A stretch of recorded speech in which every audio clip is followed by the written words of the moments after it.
This episode today is sponsored by the Esoteric Academy, which is a virtual online mystery school. If you're looking for a place to explore your spirituality, to explore the ancient scriptures and text from the East, and learn how to apply these lessons to your modern day life, then the Esoteric Academy is the place for you. For only $25 a month, you have unlimited access to a library full of workout videos that incorporate ancient spiritual techniques into modern day movement. These workout videos not only give you a healthy body, but they also help you activate your chakra, understand your energy values, and become more grounded in your body. If you're looking for more than just the exercises, for $40 a month, you get unlimited access to all the exercise videos and access to many courses over the Bhagavad Gita, courses over the Yoga Sutras, courses over all the deep philosophy found in the Vedic text, as well as a deeper look at the Law of One and the Cassiopeans. The Esoteric Academy also offers multiple meditations as well as a look at quantum healing. Each month you also get a live class with a master teacher on top of a live phone call and conversation with myself and other master teachers. Once you sign up for the Esoteric Academy, you do also get 7 days of a free trial to make sure that this platform is right for you. For more information on the Esoteric Academy, there is a link down in the description box below.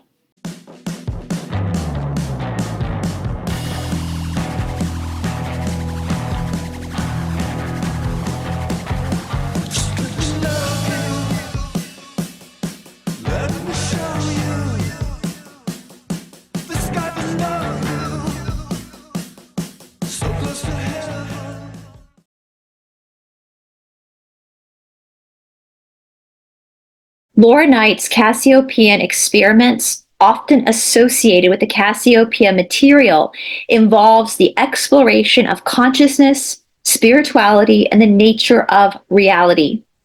Through various methodologies, including channeling and psychic experiments, Knight and her collaborators sought to communicate with higher intelligences, particularly a group of entities referred to as the Cassiopeans. The primary aim was to gain insight into the metaphysical questions, the nature of existence, and human development. The experiments included multi-session discussions that cover topics like multidimensional realities, free will, and the influence of higher dimensional beings on humanity. Knight recorded these sessions, which often contained profound philosophical and esoteric insights, and these records became part of a larger body of work that aimed to explore consciousness beyond conventional scientific understanding. The overall tone of the experiments reflect a blend of skepticism and deep inquiry into the nature of consciousness and our place in the universe. Laura Knight began her communication with the Cassiopeans in 1994. She is still in communication with the Cassiopeans to this day. If you would like a better understanding of the Cassiopeans and their impact on humanity, I would highly suggest checking out the Wave series by Laura Knight, the Cassiopean Forum, which a link will be provided in the description box below, or purchasing the book that I personally am reading from that contains all of the transcripts and conversations between Laura and the Cassiopeans.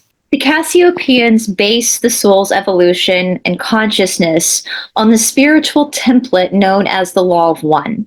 The Law of One is also known as the raw material. It is a series of philosophical texts that emerged from a series of channeling sessions conducted by Carla Rucker, Don Elkins, and Jim McCarthy in the early 1980s.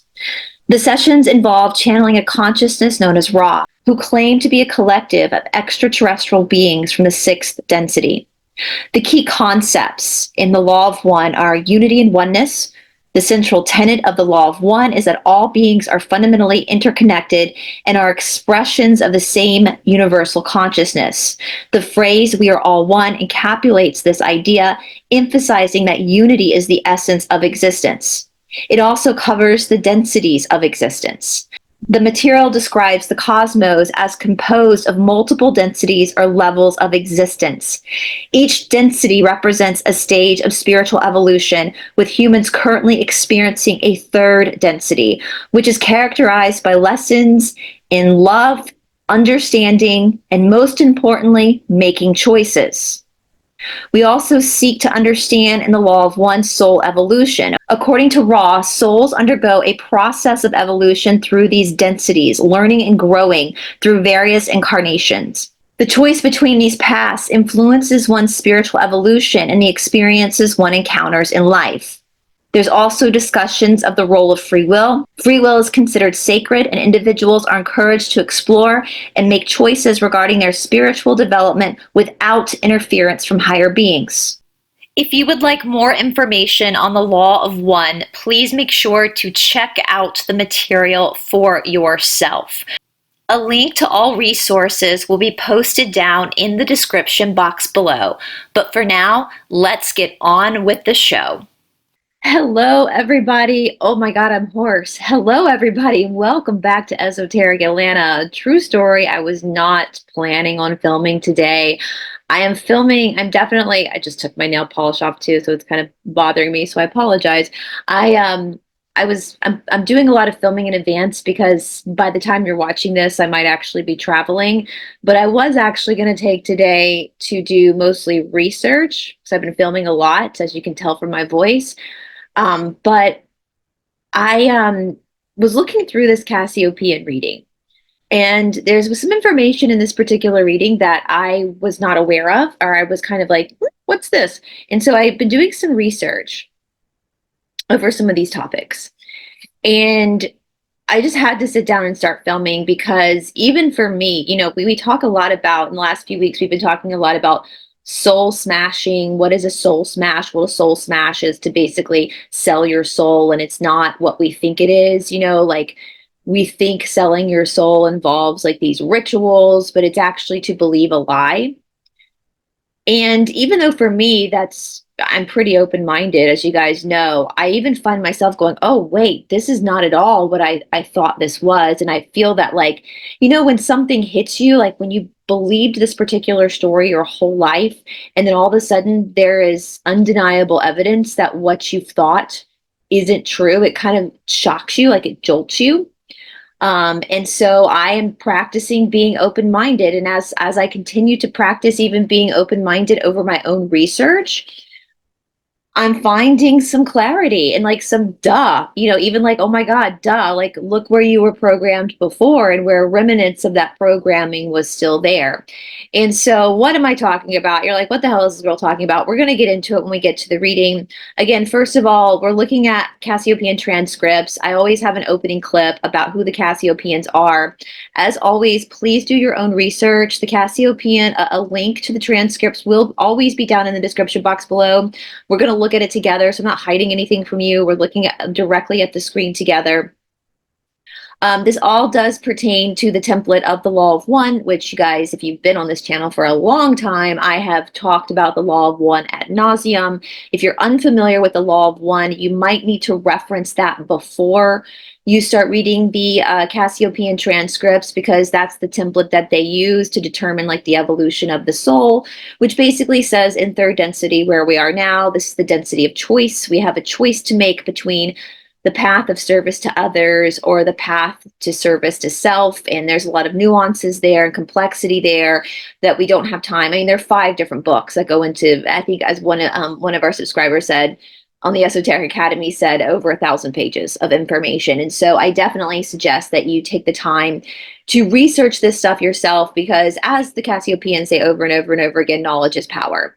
And knowledge is power in the sense that in these readings, they give us little snapshots, little glimpses of the truth. But then like I've been doing, I have to step aside for a moment and kind of look some stuff up and like think about things.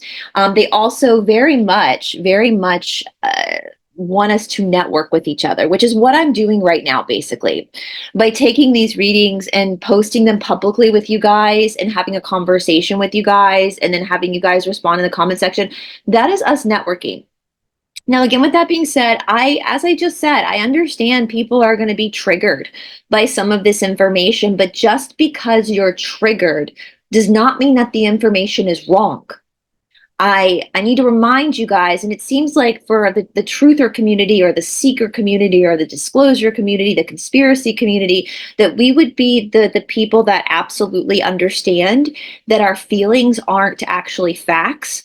But it seems the closer we get to this crux of dividing between service to self and service to others, it seems that even in our community, a lot of people confuse your feelings, your emotional attachments to the facts, which is what they've done to us, right? They've programmed us to become emotionally volatile if somebody's opinion doesn't match our own opinion.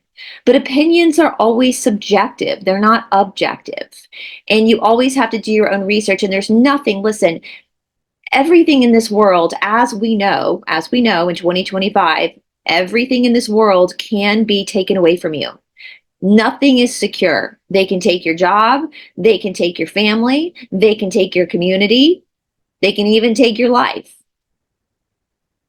But they can't take your responses. They can't take your character. They can't take the integrity of who you are as a person, right? That is not, nobody can control that but you. And so I would really, truly ask that if you are triggered by this information, please don't project that onto me. Please don't do that. Or anybody else in the comment section. That's not cool. That's not cool. I'm just the messenger of this information. We're talking about it. I have a trust in the seas because they've been right about a lot of stuff. Even in saying that, you don't have to believe the seas, but what you can't do, that's pure evil, is to take your insecurities and your vulnerabilities and your triggers and to leave abusive comments. If you don't like what the seas are saying, if this makes you uncomfortable, then don't watch. You have that choice not to watch. But I'm not going to stop looking at the seas or giving commentary on this information because it hurts your feelings or it makes you uncomfortable. That's what third density is all about, darling, is being uncomfortable and getting your feelings hurt. Again, you can remove yourself. You don't have to watch this, but I'm not going to stop. I'm not going to create a channel that's simply based around people's opinions and feelings. I want to know the truth. I'm a seeker.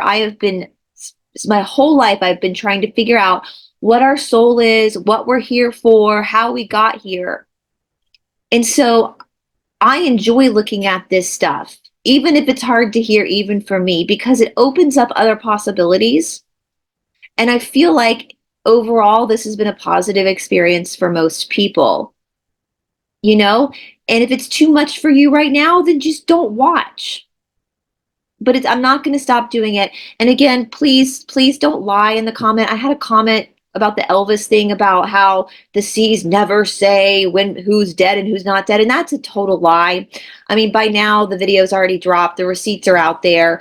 Please don't lie and manipulate to try to protect your ego. That's gross. That's just really gross.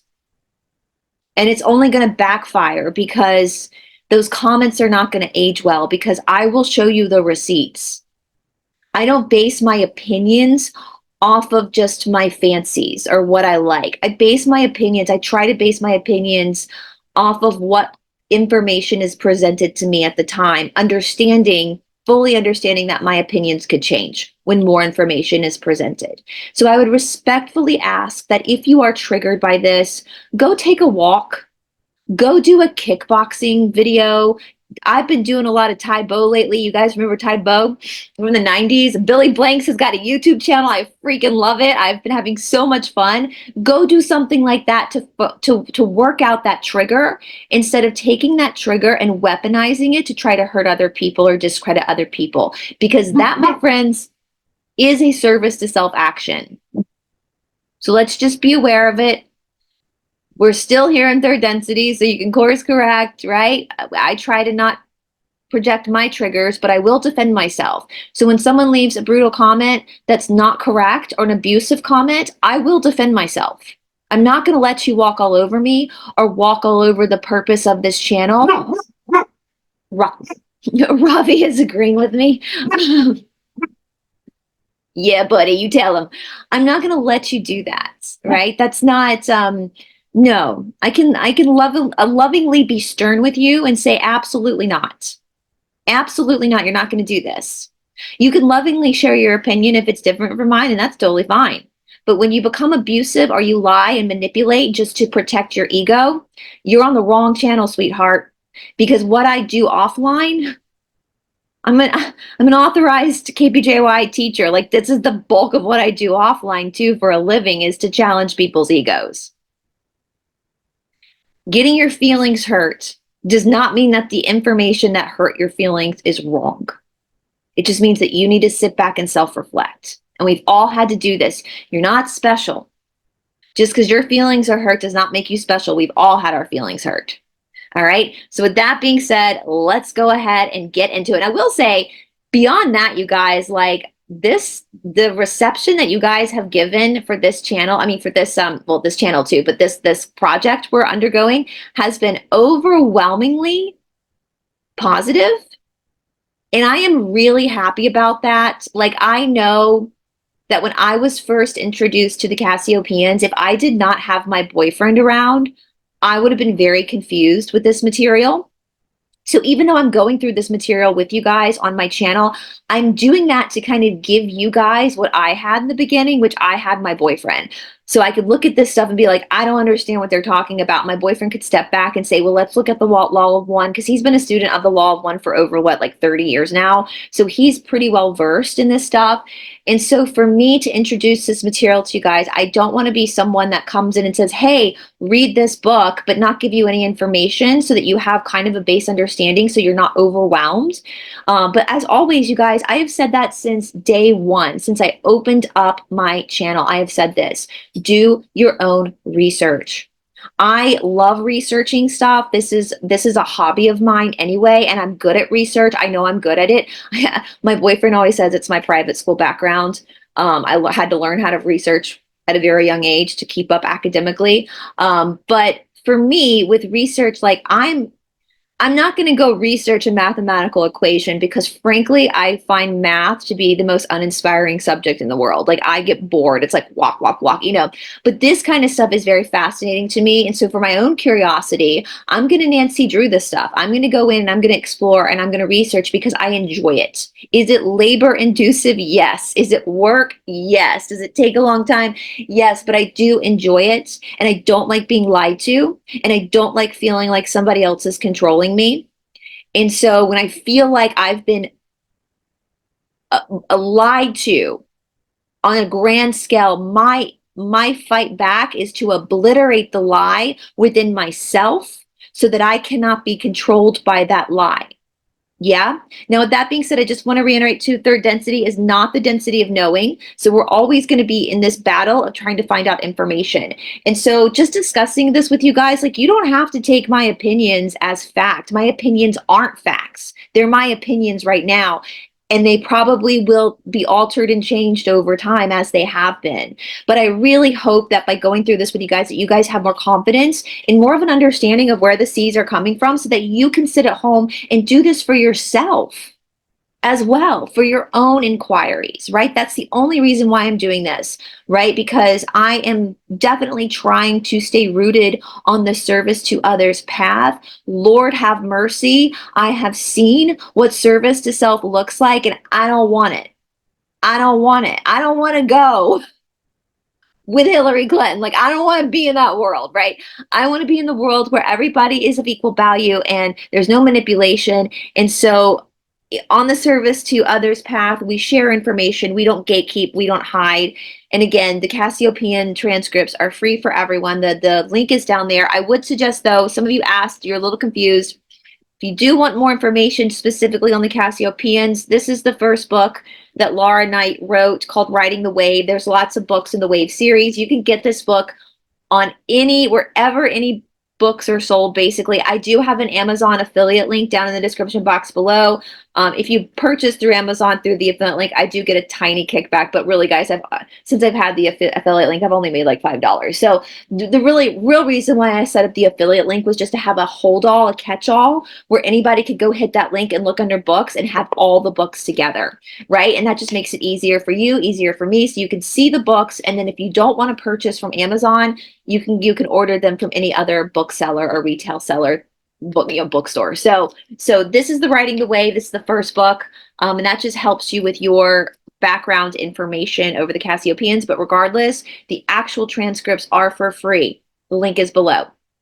Okay, so I had actually, as I told you guys, I'm typing in different subjects and just seeing, because there's 31 years worth of information, right? So we're just seeing what comes up. And I typed in Bigfoot, and other things were brought up in this reading that caused me to go into the deep research that I did. So let's go ahead and get into it. This is session the 9th of October, 1994. We've been doing a lot in October lately from 1994. So Frank and Laura, who are the two people that started it, they're here. And if you're new here and this is your first time, go down in the description box. You'll see a bunch of other readings from the Cassiopeans linked below. So anyway, here we go. Question, Laura. Answer, hello. Who do we have with us? Babaria. Their names, you guys, I am probably butchering their names, but they are not normal names, normal for our realm. So I apologize to the Cassiopeans if I am butchering your names, but I am an English speaker, and some of these names, to sound it out, the phonics just sounds very strange. So she asks, what do the Cassiopeans look like? Light form. Now, again, for those who are new, the first ever contact with the Cassiopeans was the 16th of July, 1994, which we did go over that reading. So they have only been in communication with the Cassiopeans for a very short amount of time. This is the very beginning of their journey. So some of these questions you won't see anymore in the later readings because they're just trying to figure out who the hell these Cassiopeans are at this point, right? So they say, what did the Cassiopeans look like? A light form. What do you mean by light form? Humanoid light form. Are you physical in your atomic terms? All according to the perceiver. Do you mean you arrange yourself according to what the perceiver wants? No, it's according to the perception capacity. So this gets into the densities, right? So the Cassiopeans from the Cassiopeia constellation are 6th density. We are 3rd density. So we are in a heavier density. That's why we have heavier bodies. And so they're saying that if we were to see a Cassiopean, we would only have the capacity to see them through the lens of a 3rd density being, because our eyes, our mind, our consciousness, our brain is on 3rd density. But if we were in 4th density or 5th density or 6th density, the actual object, the matter that is the Cassiopeans would look different. That makes sense to me. Let me know if that doesn't make sense to you in the comment section, and I can try to go deeper into that into another video by using like more yoga terms and stuff like that. So just let me know. So can you appear to us? No, vibrational frequency enveloped of your density prevents this. Kind of what I just said. Are you in any way physical, varying degrees according to realm? Why are you communicating with us? Because you called. What are the differences between the Celts and the Aryans? Geographical and cultural. Are there any differences inherent from the former planetary home? No, post-arrival, different development. Were they the same prior to arrival? Yes. Was Mars inhabited? Yes. By whom? By those you could know as Sasquatch or Bigfoot. I knew this. And Todd had told me once that it was also like chimpanzees are also Martians. We'll look at that later. But right now they're saying Bigfoot and Sasquatch were the beings that inhabited Mars. They would be the Martians. Do they now live on this planet as a result of being brought here by other beings? They are transitory, do not inhabit on a permanent basis. And I think we already knew this. Like my friend Jessica Jones, who is the cryptid huntress, she actually hunts Bigfoot. I will tag her channel down below in the description box if you guys have not seen any of her stuff. She's fantastic. She's my friend on YouTube, and she's also a real life friend. She lives like very close to me. So we go out a lot and do some of this stuff. And she says she backs a lot of what the Cassiopeans are saying here. She's never mentioned Mars, which I'd be interested. I'm going to send this to her when I'm done. I'd be interested to see her her point of view on this. But yeah, they're transitory. They're not, they come and go through like portals. Yeah. Well, how do they come and go? They are the slaves and pets of the Lizzies. That is something I knew too, because my boyfriend has mentioned that to me before. So they're like the pets of the Lizzies. How did Sasquatch get here from Mars? Brought by the Lizzies, but they do not inhabit Earth. Why have Sasquatch been in remote places throughout history? Put there for menial slave task. Does that mean that whenever Sasquatch has been seen that there is a Lizzie nearby? No. What menial task might they be doing? Collecting samples. Why has everyone who has ever come into contact with Sasquatch commented on the awful odor of them? Why do they stink? Organic functions. We stink too. I've heard that we stink too. And actually, you can definitely tell as somebody who works in hot Mysore rooms and has worked in hot Mysore rooms for a very long time, you can smell like meat eaters. Meat eaters have a very pungent smell versus vegetarians. Vegetarians can still stink like when they're detoxing, but it's not as abrasive as the smell of meat eaters. And think about it, like for most of us, you know, when somebody's been drinking a lot and they're detoxing the alcohol, most people, you can smell that, right? You can smell when someone's detoxing alcohol. So obviously, whatever organ function a being has, when those organs start to detox um, minerals, without every living being has that capability, it gives off an odor. And so Sasquatch apparently smells bad.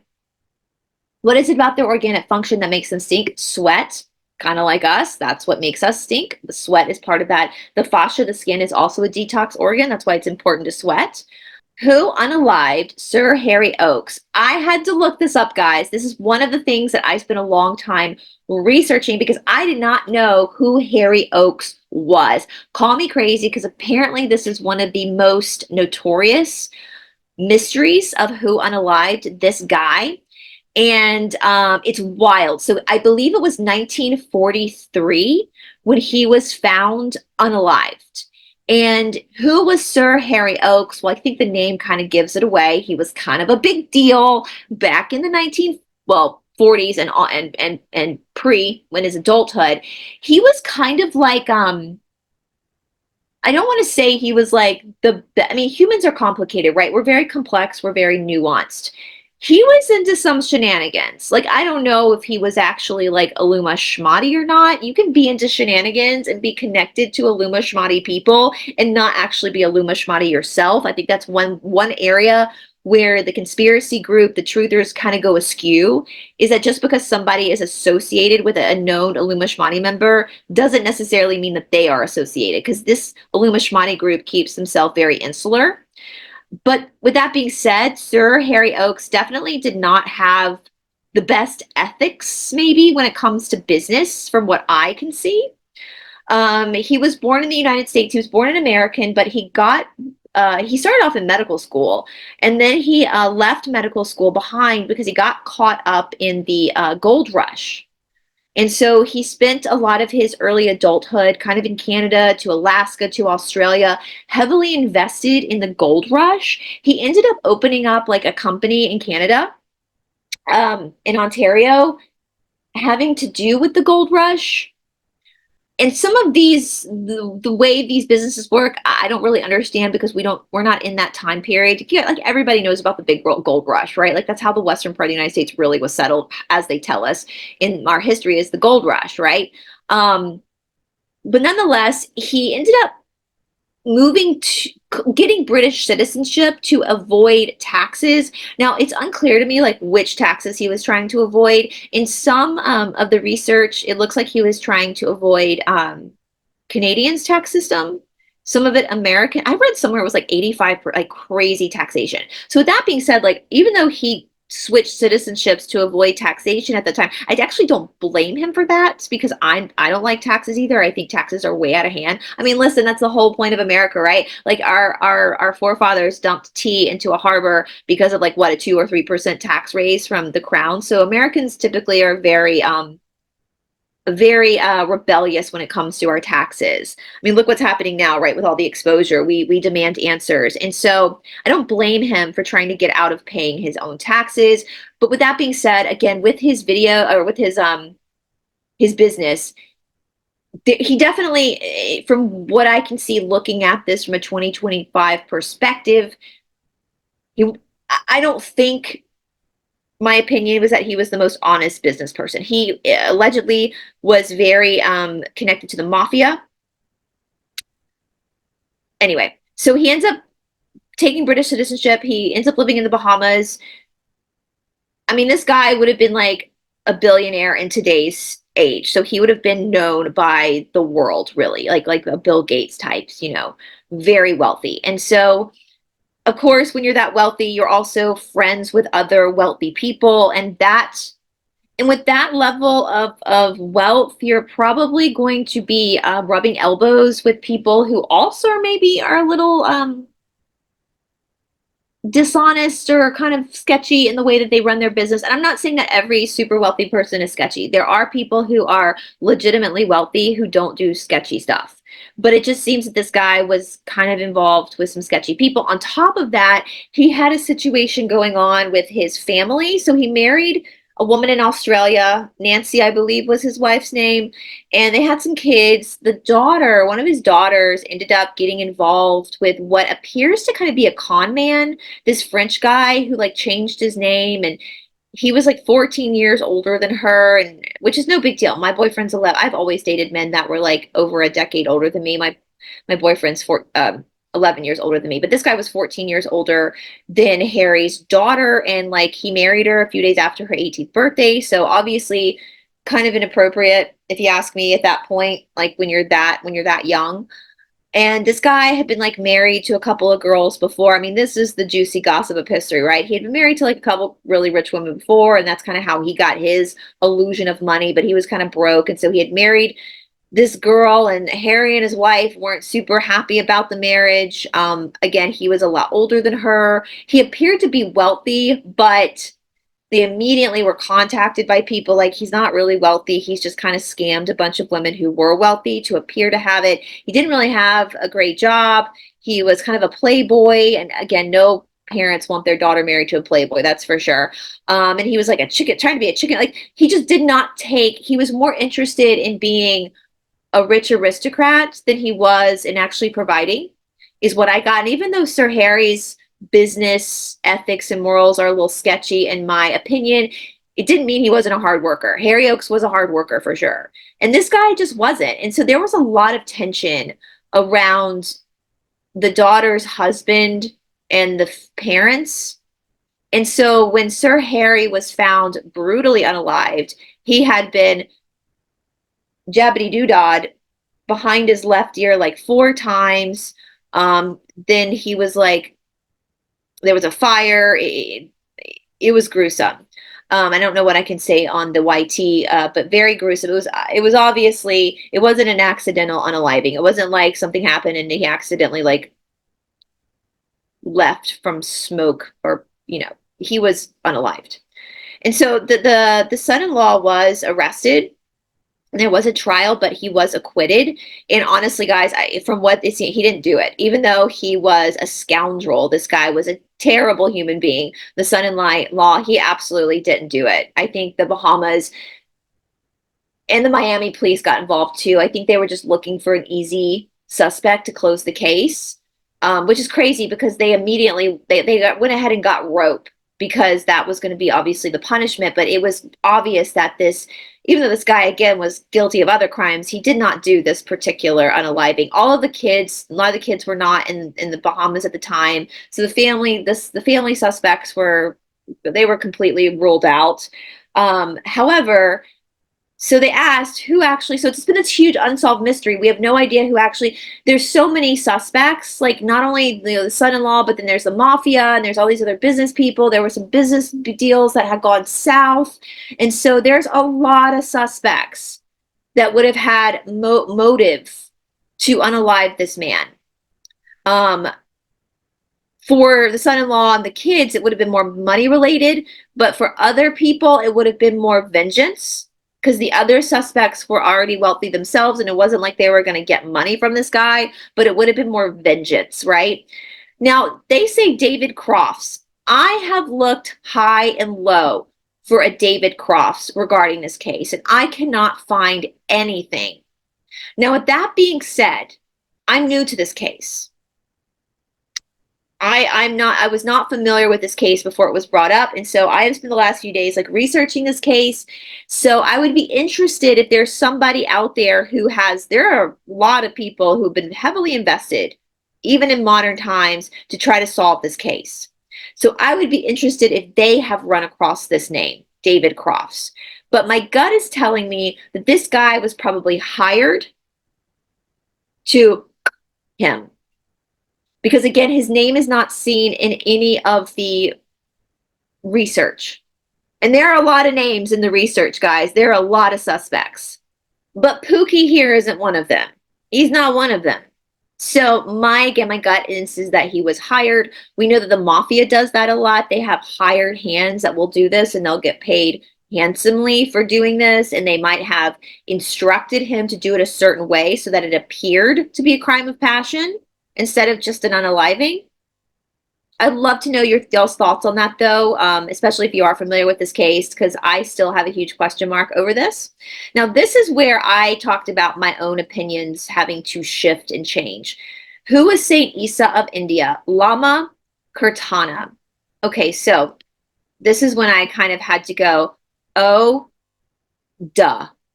Like, Bryce, you were such an idiot. Like, of course, of course, of course. So Saint Issa of India, many people have thought was the person known as Jesus. If you remember when we did the Gospel of the Holy 12, this was how his name was spelled, Issa. Now, the Gospel of the Holy 12, this was years ago, we went through that missing book of the Bible. The Gospel of the Holy 12 was found in a Tibetan monastery. So Tibet is next to India. What we need to remember historically is that Buddhism is an offshoot of Hinduism. Side note, are you guys watching White Lotus season 3 right now? Speaking of Buddhism, Parker Posey, I think is her last name, plays Victoria Ratliff, who is an upper class aristocratic Southern woman who's at the White Lotus resort in Thailand for season 3. I am loving her. I have said this before on this channel if you're new here, like another reason why I opened this channel is because the South is so eccentric. The South is the funnest place in the world. Like the South, I would not want to be from anywhere. Sorry, no offense to all you guys from other places in the world, but we got you beat in the South. The women in the South are eccentric. I mean, you're going to church on Sunday, but you're doing voodoo on Sunday night. That's just normal in the South. The South is a wild place. And a lot of people have criticized Parker's choice of accent for Victoria Ratliff. Well, this woman, Parker Posey, is from the South too, guys, so she knows what she's talking about. But I want to remind you guys, if you're watching White Lotus, the Ratliffs, Timothy and Victoria Ratliff, their accents are perfection for upper class Southern people. Timothy Ratliff, the husband, who's a British actor, the guy who plays him is a British actor, his Southern accent sounds like my dad. That is, I think in the world, people think Southerners just sound like they're just real hicky like this. That is lower class South. When you are upper class, aristocratic, generations of money, generations of education, like university education, the accent pours like molasses. It's like a bourbon. It pours. And there is ne'er one grammar mistake in any conversation. For example, growing up, if I made a grammar mistake in my everyday conversations, my mother would thump me on the head. Still to this day, when I hear people in their sentences in a preposition, I get a little triggered. I get a little bit like, what are you doing? Don't in your sentence in a preposition. So if you are not watching White Lotus series is fantastic anyway. It's a great series. But the Ratliffs, her accent, and they're in Thailand. So She talks about Buddhism, Paperno. That is very much a Southern aristocratic accent. Anyway, I digressed. But in Tibet, so Buddhism, Hinduism, all these things come from the same nucleus. So even though we see these as different like countries and areas now, they're coming from the same thing. So all of these manuscripts that were saved in this Tibetan monastery speak of this person called Saint Issa of India. And people have just assumed that this was Jesus, that Jesus must have come into India and been there and studied there. But I don't think we ever considered the possibility that with all these different books that have been found, that they could potentially be talking about different people. Now, we know the Jesus story is, obviously at this point, we do know that the Jesus story is a combination of Mithraism, of the Horus character, of Zeus, of the Dionysian cult. There's a lot of different stories combining to create Jesus, when the real guy was a guy named Yeshua ben Yosef, who was not crucified, as we've talked about before. If that triggers people, I'm sorry, do your own research, but remember, feelings aren't facts. You've been programmed to believe a lie. And to believe that lie is to sell your soul. So I would definitely back away, take everything with a grain of salt, hold on loosely, and do your research. But I don't think it ever occurred to us that some of these other stories could have been other people. And that makes sense to me. I was like, duh. So the Gospel of the Holy 12 is not about Yeshua. It's about Saint Issa of India, or this Issa person, Lama Kirtana, another person. And that makes sense to me because enlightenment doesn't just strike one person. There's not just one good person on the earth, especially in times of consciousness and astrological consciousness where we're shifting like we're doing now. I mean, think about how many YouTubers are out there trying to help people. Think about how big spiritual centers have grown in the last like 20 years. So obviously there was more than one person walking around trying to help others and to help others find their souls. So duh, like I don't know why that never occurred to me to begin with. I love the Gospel of the Holy 12. That it's an incredible manuscript that was found in this Tibetan monastery that was just assumed to be a missing book of the Bible. This was not about Jesus. This was about this Lama Kirtana guy who was also helping people. I mean, think about that. So like I am an authorized Ashtanga teacher. I have my friend Mariella, another authorized Ashtanga teacher who's in Spain. She's been on my channel. We're working together on some stuff with the Ashtanga world. We're two totally different people. We're in the same practice, but we're two totally different women, different countries, different cultures, but we're in the same practice. Now, 2,000 years from now, someone could confuse us for the same person because there's similarities, but we're not. So I think the same thing has happened with us. I hope that metaphor makes sense. Like people were doing the same thing, teaching the same stuff, but they weren't the same person. And so that's interesting. And if you guys want to do a deeper dive, I can do a deeper dive into Saint Issa. I'm still kind of myself researching more about Saint Issa, but in the Gospel of the Holy 12, that's how Jesus's name was spelled, was Issa. So it wasn't Yahshua, it was this guy, Lama Kirtana. Where was he from? Palestine. So he was allegedly from the same area, but he was a different person. When was he in India? 13 to 14 AD. Okay. Now we're going back to Frank. So now the subject's changed. You guys know I've talked about there's a lot of tension between Frank and Laura. Frank is a very open channel. I talked about this in a previous episode. It's kind of petty, but nonetheless, here we are. This happens a lot in spiritual communities. Is Frank's mind programmed? Yes. To do what? To be an open channel. By whom? By us. So you said one other time that he was also programmed by the Greys. Yes. To do what? To destroy himself. Is this why it is important for him to channel? Yes. Do they feed off of his emotions to fuel their energy? Okay. So sometimes it's kind of like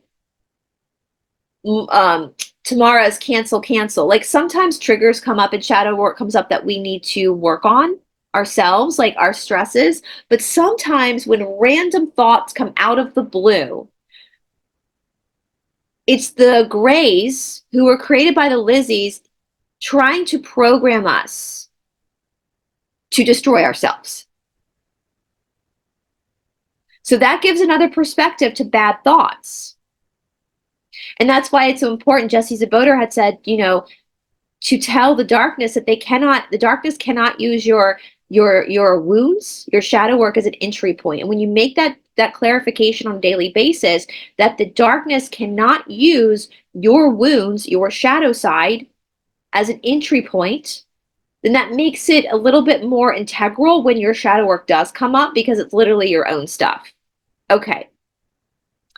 Details about Jesus's extended sleep state, or Yahshua's. So this is gnarly. So we've talked about this before. He spent 96 hours in a comatose state in a cave near Jerusalem.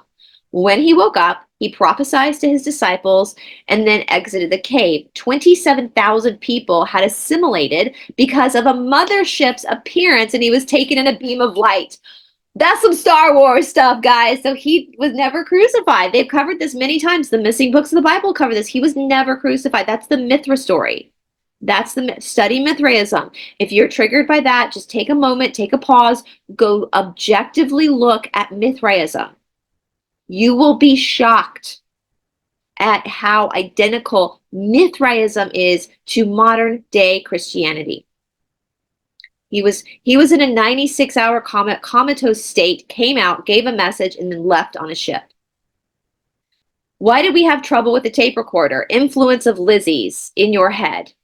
Why didn't you guys tell me the tape was not recording? Must experience to learn, practice precaution. So obviously they were recording at this point and something got messed up and they didn't interfere, because they need Laura to learn through experience, right? Because knowledge is gained through this kind of stuff, but wisdom is gained through experience.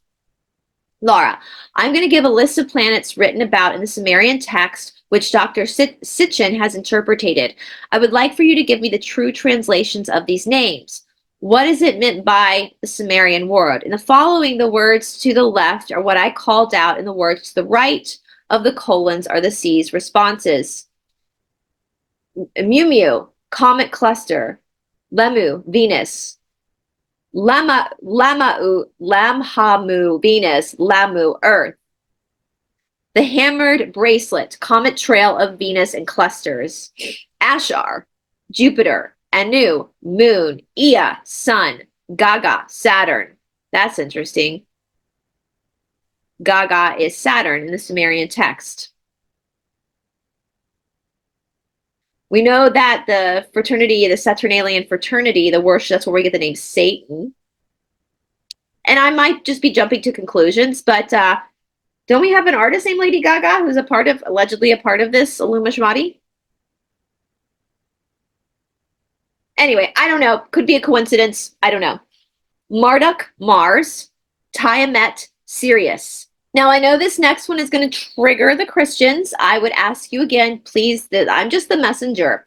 Do not leave. I have to talk to the Christians about this a lot, because the Christians are the one that are typically the abusive ones.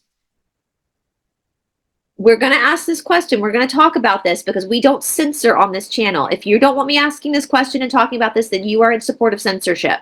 And you need to check that, because that's service to self. All right, where we practice service to others, we look at everything.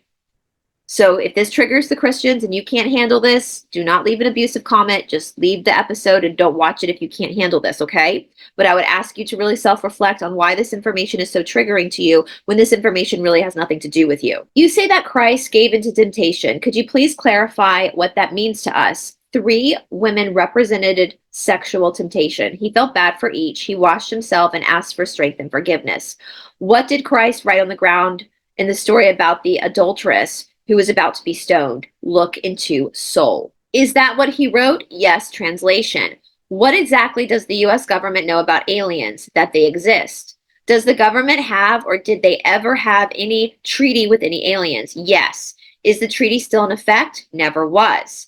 Did they try to get the treaty? Did they try to get a treaty with them? Yes. Did the aliens refuse? No, tricked. How long before the U.S. government realized they had been tricked? 19 years. What was the year of this? 1972. Does the government have any alien technology? Yes. Is this technology they were given? Yes. Is this mind control technology? Close. Does the government have the ability to, say, walk through walls as aliens do? Incompetent. So the government doesn't know how to do that. Does the government listen to us on our telephones? Can. The individual in the Karla Turner books who had an experience similar to virtual reality inside a blue bubble, who did this? Grays. You guys, and I pulled up Karla Turner because, again, this is a really good example as to why we need to be very careful when we take channeling from people, even the Cassiopeans, right? We have to always take things with a grain of salt, because in a lot of these, I don't know if you guys have noticed this, but a lot of the channelers they've asked about, I think only one, the Seth material, was like legitimate. Everything else was like an interference of the Lizzies or of the Greys or of their own imagination. And so I take that to mean that most of this stuff that we're given as channeled is faulty. So this is Karla Turner. Karla Turner focused on psychology and the effects of those alleging they have been abducted, right? So these are all of the books she has written. I'm familiar with Karla Turner. I'm sure most of you guys have too. So that's just interesting. She was being influenced by the Greys. This was not actual legitimate channelings. Who are the Greys working for? Lizard beings. Is MF working for either the government or the aliens? Aliens, and they redact names a lot, guys. We know why. Which aliens is he working for? Lizard beings, unwittingly. What influence was Adolf Hitler under when he undertook the things he did? Who was guiding him? Lizzies indirectly. What connection did they use to influence him? Protected beings of human types. Inspired forms of great Aryan spirits. You guys, the Lizzies do this all the time. So again, anytime you see a being, a non-human being, take it with a fucking grain of salt. Because we've also learned from these readings that literally every single sighting of the Mother Mary has been a Lizzie. Every single sighting has been a Lizzie. Now, I know a lot of you guys want me to look at the book Anna, the grandmother of Jesus. That's why I'm hesitant to look at it. Now, they've never mentioned this book. So they've just said every single sighting of what appeared to be the Mother Mary is a Lizzie. So I'm kind of hesitant that the Anna book might also be channeled from a Lizzie. That's why I'm kind of hesitant to do that. And I myself have had really bad experiences besides Tom Kenyon. Tom Kenyon, I've had great experiences with him. He's never bothered me, but I've had some really bad experiences with like the Sophia Code people. Which really makes me mad because I promoted that book like crazy. They probably made thousands of dollars off of me promoting that book. And then they tried to take my channel down. And then I went and researched Kaya Ra, and I realized that, in my opinion, based on what I'm seeing in my research, she ain't the greatest person in the world, and there's actually a lot of speculation around her story. She might be lying. So, I kind of have a bad taste in my mouth with that. I'm comfortable with the Cassiopeans. I'm comfortable with Tom Kenyon. I'm comfortable with the Law of One, and then I've got my own studies. So I'm kind of like not really entertaining a lot of other stuff at this moment just because I feel like I've learned my lessons when it comes to a lot of channeled stuff. Most of it, 99.9% of channeled stuff is bullshit. And you can tell by the way the people behave that it's ego-oriented.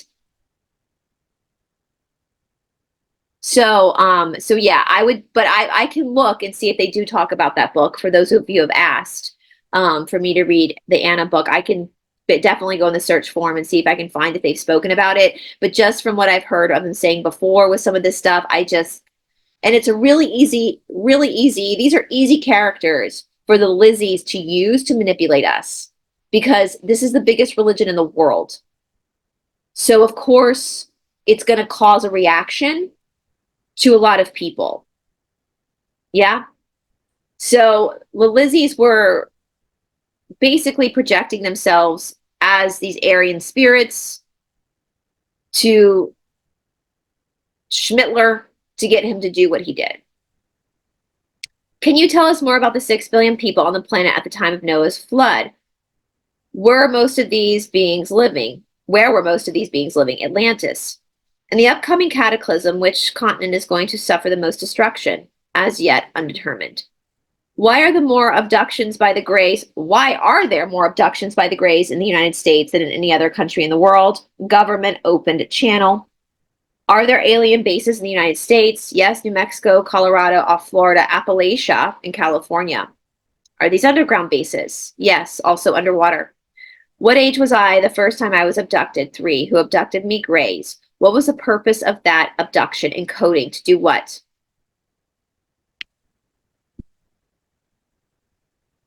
That just gave me goosebumps, guys, because I know I've struggled with this in the past. So if you've struggled with this ideation, maybe you can have a little self-reflection, like maybe you were being pushed to do that. Why did they want me to unalive myself? Threat to reveal truth. Well, I know that's why I've been attacked a lot. I mean, there's no denying that. But that's why I'm shadow banned. That's why I have had everything stolen from me. That is why even my boyfriend was laughing the other day. He was like, it's like the harder you work, the less money you make. I was like, I know. I know. They're doing that on purpose to try to get me to stop, and I'm not going to stop. This is why I came here to Earth, to work on my karma, to do this. I'm learning lessons within my own life, having this much resistance and opposition. And it's interesting. I've said this before when I was going through the missing books of the Bible. Like, why do you care that I'm going through the missing books of the Bible? There are so many different channels out there going through the missing books of the Bible.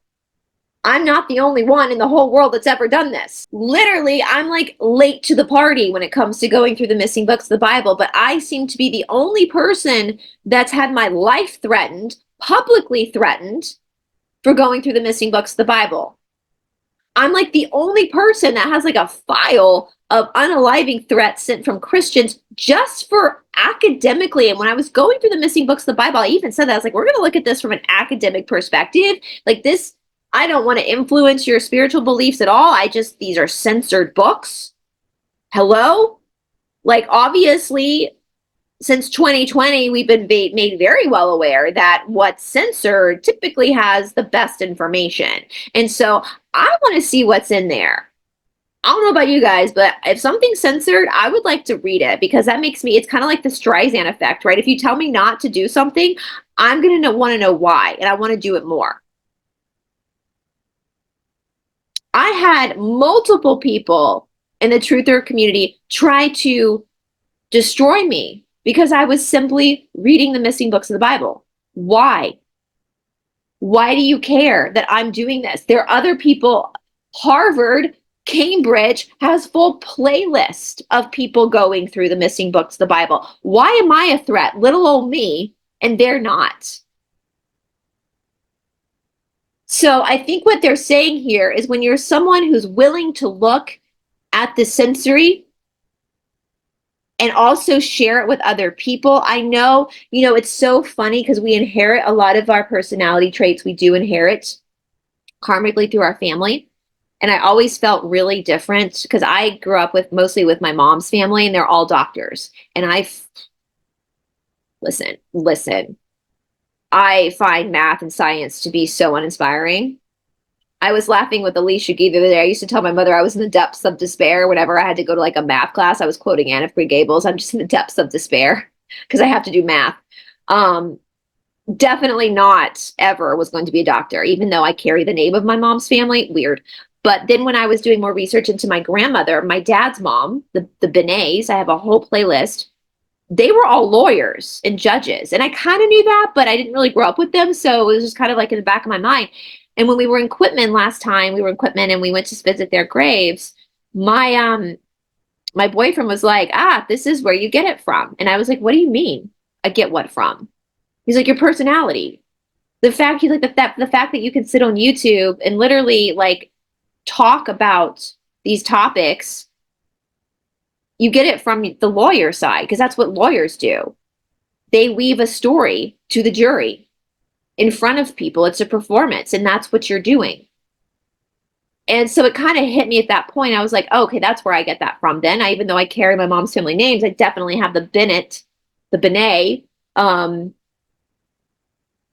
conscious, like person at psyche, I don't know, psyche. My grandmother was also kind of woo-woo too. She was also very much into reincarnation and ghost and all that kind of stuff. But I think that's what he was saying too. Like when you, and I'm saying this, I'm using myself as an example. Obviously, Laura is using herself as an example. We could only use ourselves as an example. I cannot use anybody else because I'm not in your skin, in your shoes. That's not my karma.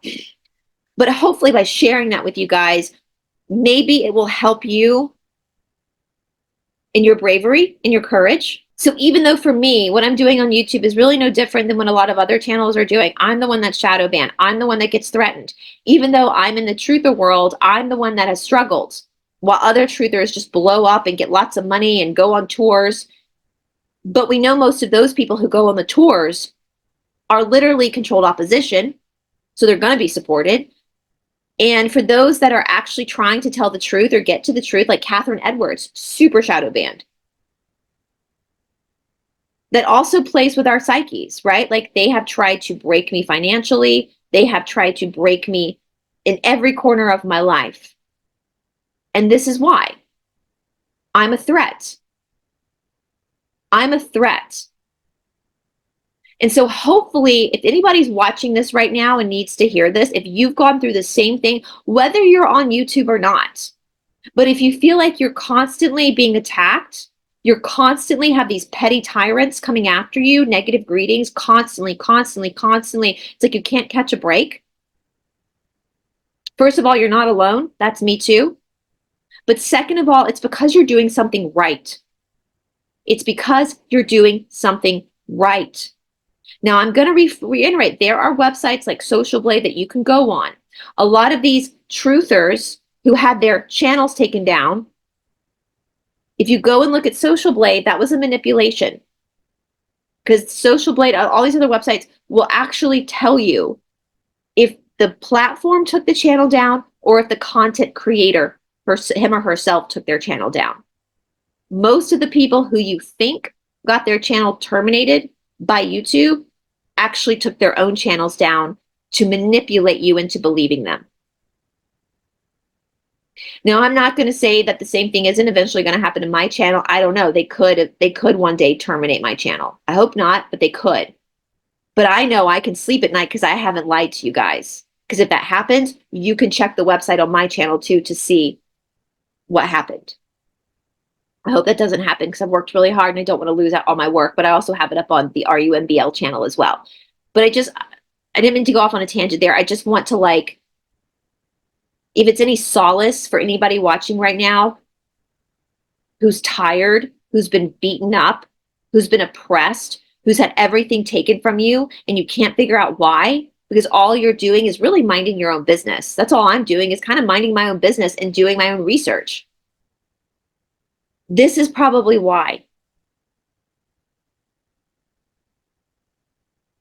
And so I would ask you, I know it's hard. I believe you. I hear you. I know because I've been through it myself. I continue to go through it every day. But please don't do anything stupid to yourself, because the only reason why they're doing this to you is because you're a threat to them, because you're doing something right. So you can sleep at night knowing that you are doing something right to help humanity. Those who attack you are the ones who believe in your power the most. They only do that to you because they know you're more powerful than they are. And they know you're a better person than they are. And they know that you're speaking the truth. I mean, I can't stand liars anyway. Like, liars just really, like, if you want me to become disgusted with you, lie. I can't stand when people lie. That will turn me off of somebody so quickly. Especially when they lie to throw somebody else under the bus. That grosses me out. That's so low integrity. That's extremely service to self. And so that's one thing with you guys. Like, I'm never going to lie to you, knowingly lie to you. I'm going to share my research. I'm very, very transparent with my life. I'm very transparent. There's not a lot of mystery in my life. And so, and I hope, like if something were to happen to this channel, I hope you guys have developed enough goodwill and trust in me for these past 5 years to know that I'm never going to lie to you.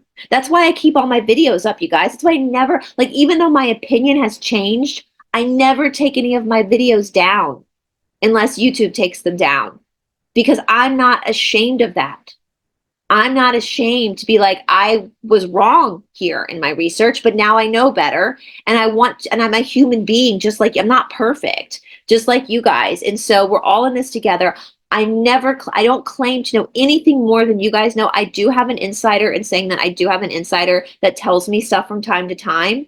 But I always take it with a grain of salt. But beyond that, like, I know this is a tangent. I want you guys to understand that if you've been through the same thing Laura's been through or I've been through, you're not alone. Please don't feel alone. If you need support, please email me. If you're getting to the point where you're thinking of doing this because it's becoming too much, please reach out to me. Do not do that to yourself. You are loved and you are courageous. And that's why your soul is here right now, is because you could handle the extreme attacks that were going to come your way from the opposing side. Even though your mind doesn't know that, because we go through amnesia when we come here, your soul does. We got you. We got you, boo. We are all just walking each other home. And on this channel, we know what's going on. I know what's going on. I know why it's happening. And it's frustrating and it pisses me off too. But being angry about it isn't going to stop it from happening. But if you need support, please, please, please, please do not hurt yourself. You have support here. You have the support here. Okay? All right. Did they ever do at any time? Let's try that again. Did they ever at any time do anything to my physical body to cause me problems? Yes. What did they do? Implant. What kind of implant and where? Brain silicon?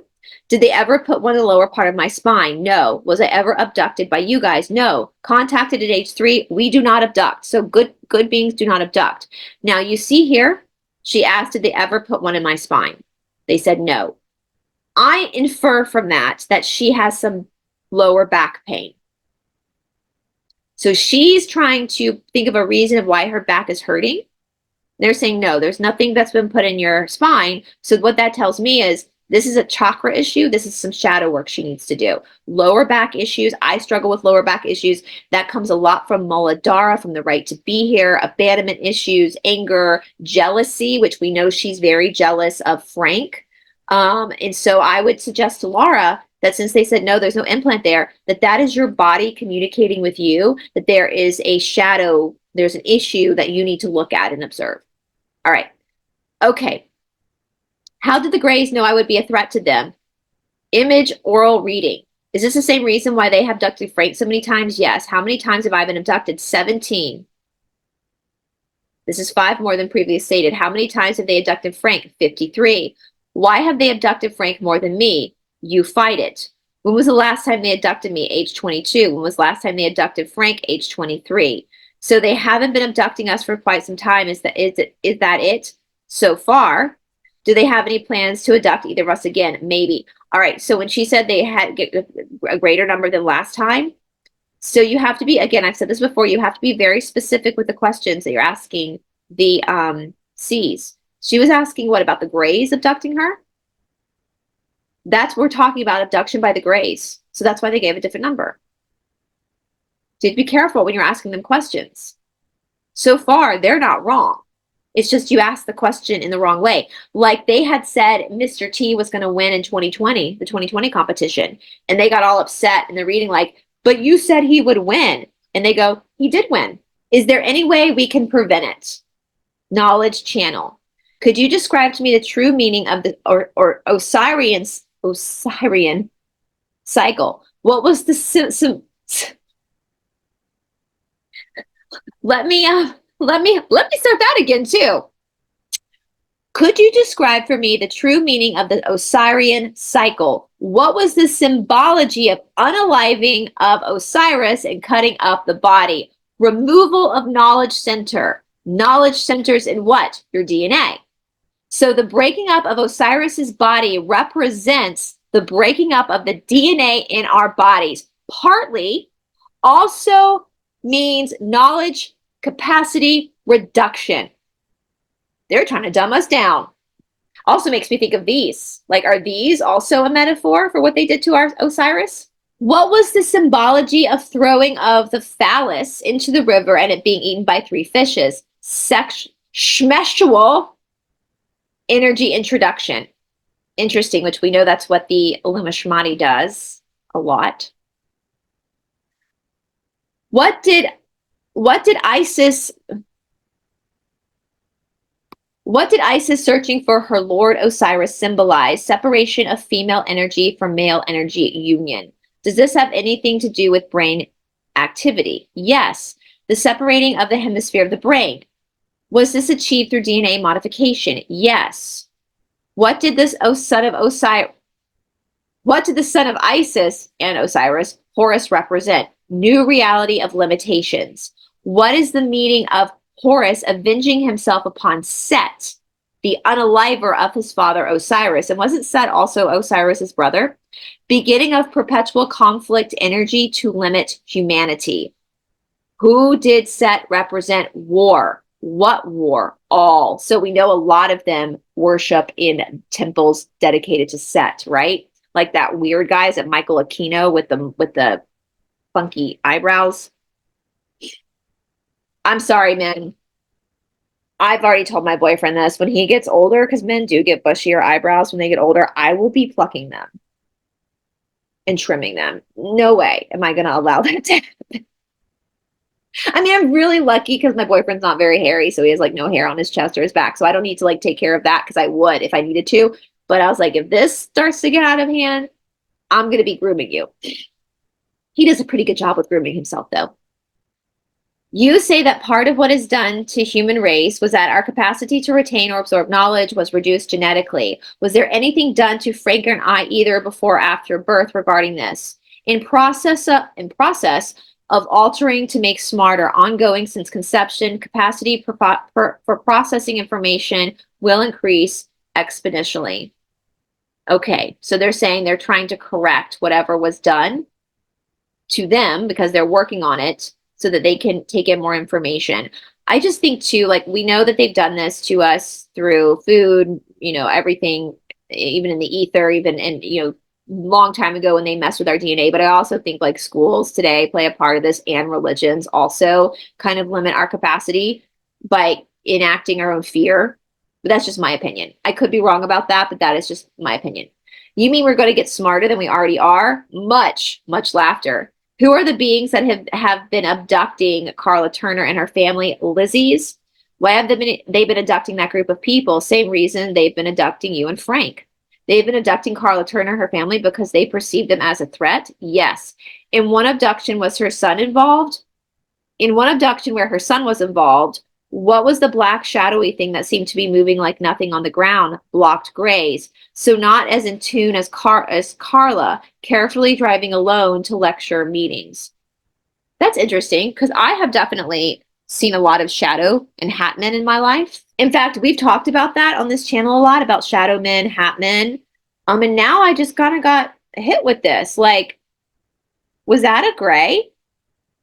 When I saw the hat man, like the hat man's freaky. When I saw the hat man, like it's freaky. Like it's not like a shadow. It's like a actual 3-dimensional being. It's crazy. Was that a gray? Had I been abducted? What are y'all's thoughts on that? Because I know a lot of you guys have also seen the Hat Man and seen the shadow figure. So I don't really feel like I need to go into much detail about that because I think we all are on the same page. Again, a lot of you guys have had the same experiences I've had. So that just kind of hit me interestingly. What do you guys think? Did we just solve who the Hat Men are? Did we just solve who shadow figures are? Are they grays? Is that what Because I think when we think about grays, we think about the typical look of a gray, like the big head, the big eyes, you guys know. But our shadow figures and Hatman also grays.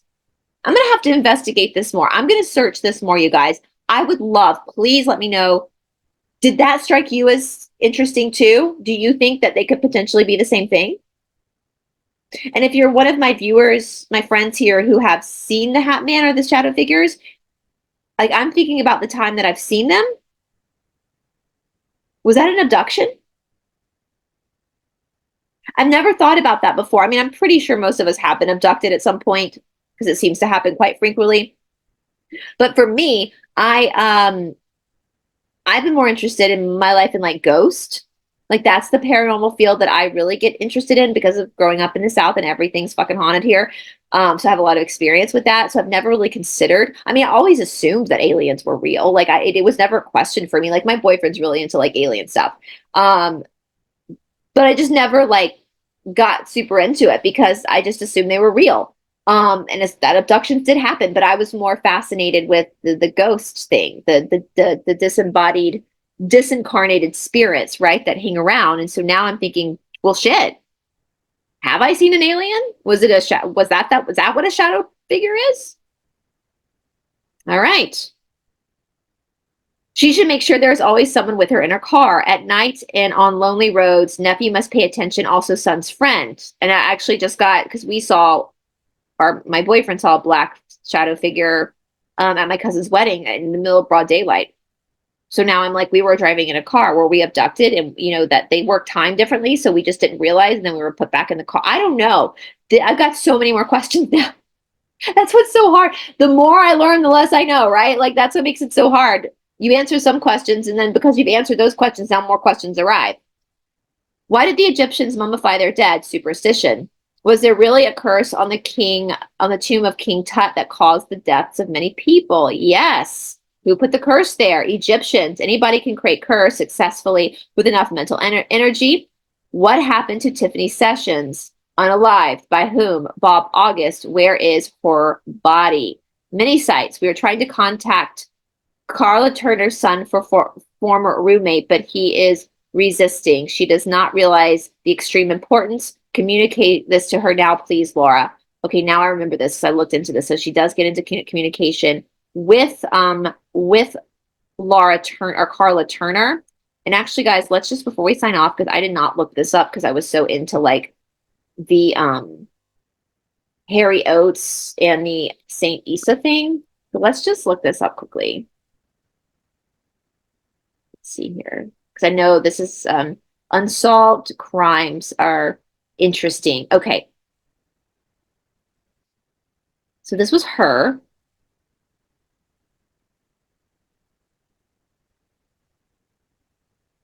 Well, this makes sense because it was in Tampa and they're from Florida. Okay, so she was born on the 29th of October, 1968, as a missing woman from Tampa, Florida, who was last seen on February 9th, 1989. Her family nickname was Tiffy. She was attending the University of Florida in Gainesville and was majoring in business. On the afternoon of Sessions' disappearance, she told her roommate that she was going out alone for a power walk between 4 and 5 in the afternoon. Sessions left her apartment. So she basically, okay. All right. So it's a missing persons case.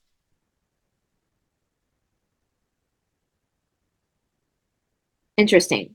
Interesting. So let's go back here one more time to what the C said.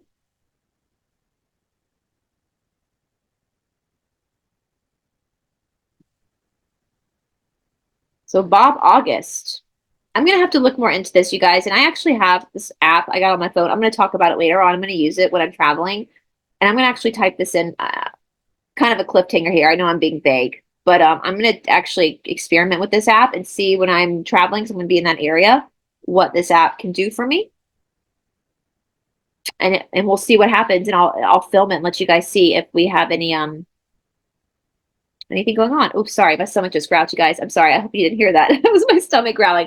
All right, you guys. So with that being said, I'm going to sign out. I'm going to go make some breakfast and get back to my housework because I wasn't planning on filming today. And yeah, I hope you guys are having a wonderful day. Please let me know That was fascinating. We covered so much, from Bigfoot to Harry Oakes to St. Isis of India to Osiris to Tiffany Sessions. So let me know the grays. Let me know your thoughts down in the description or the comment section below, you guys. And I hope you're having a wonderful, wonderful day. And I will talk to you all very, very soon. Bye, you guys.